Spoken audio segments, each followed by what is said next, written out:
In this video, we'll discuss how to build deep neural networks in PyTorch.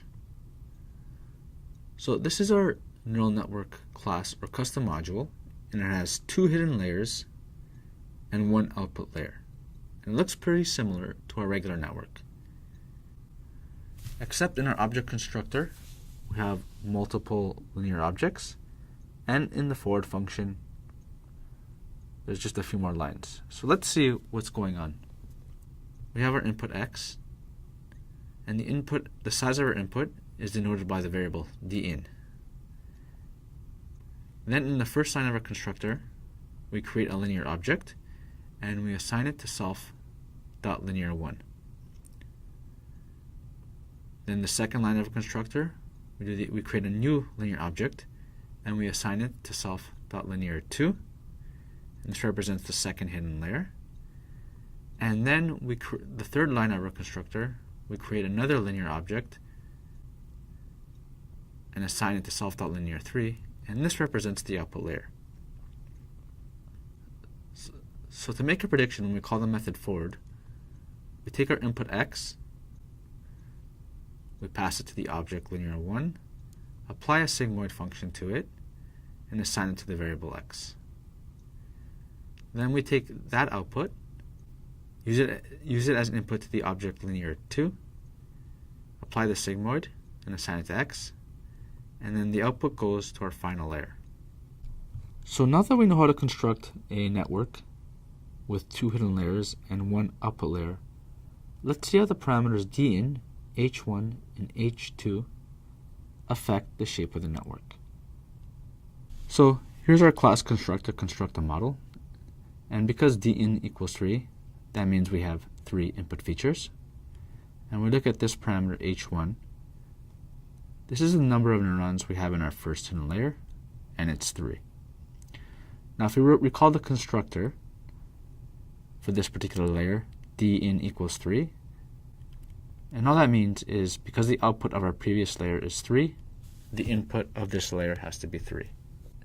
And if you're comfortable with matrices, you can also use that analogy to help you out. But that might be a little confusing. Similarly, for our second hidden layer, h2, we set the parameter equal to 4. It means there's 4 hidden neurons. And if you recall the constructor for that layer, because h1 equals 3, this basically means the output of our previous layer is 3, and as such, the input to this layer is 3 units. And finally, we have our output layer, and we set that equal to 3, which means we have 3 neurons, 1 for each class. And again, because the output of our previous layer is 4, this layer has 4 inputs. So we can also use sequential to construct a model with multiple layers. And the first layer is represented by this linear constructor. Then we have the sigmoid constructor, and then the second hidden layer linear constructor, followed by a sigmoid, and then our final layer represented by this constructor. So it's pretty easy to create a data set. We'll load a training data set and validation data set, and then we'll create a criterion function for.